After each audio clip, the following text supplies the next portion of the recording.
Most people get this wrong when it comes to Survey Junkie. They think it is a quick way to make real money online without effort. But here's the truth no one tells you up front. It only works if you understand how surveys actually pay and what kind of earnings to expect in 2026. In this video, you will learn exactly how Survey Junkie works, how much you can realistically earn, and whether it is actually worth your time today. By the end, you will know if this app fits your goals, or if you should skip it completely. Let's start with the basics. Survey Junkie is a paid survey platform where companies pay for consumer opinions.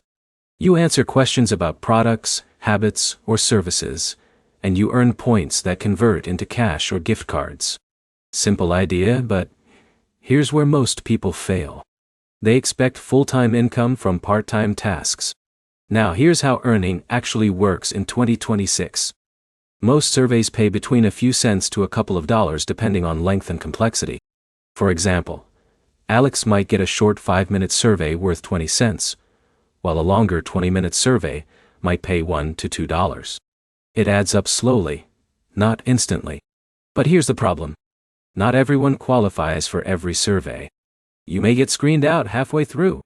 That can feel frustrating, but it is normal because companies only want specific demographics. Now, let's talk payouts.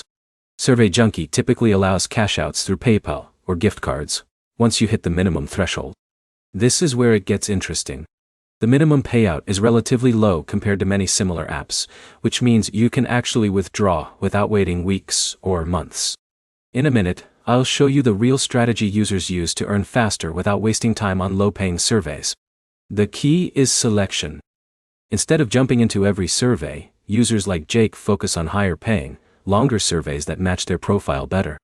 They also complete profile surveys fully, which increases qualification rates over time. Another important factor is consistency. This is not a one-sitting-and-get-rich app. It works best when used daily for short sessions. Even 20 to 30 minutes a day can produce small but steady earnings. So is Survey Junkie worth it in 2026? Yes, but only if you treat it like a micro-earning tool, not a job replacement. It is good for small side cash like coffee money or gift cards, not bills or rent. Here are the key takeaways. Survey Junkie is legit. It pays real money. But earnings are small and depend heavily on qualification and consistency. If you expect realistic side income, it can be useful. If you expect fast money, you will be disappointed. If you found this breakdown helpful, like the video, drop a comment with your experience, and subscribe for more honest app reviews that actually save you time and effort.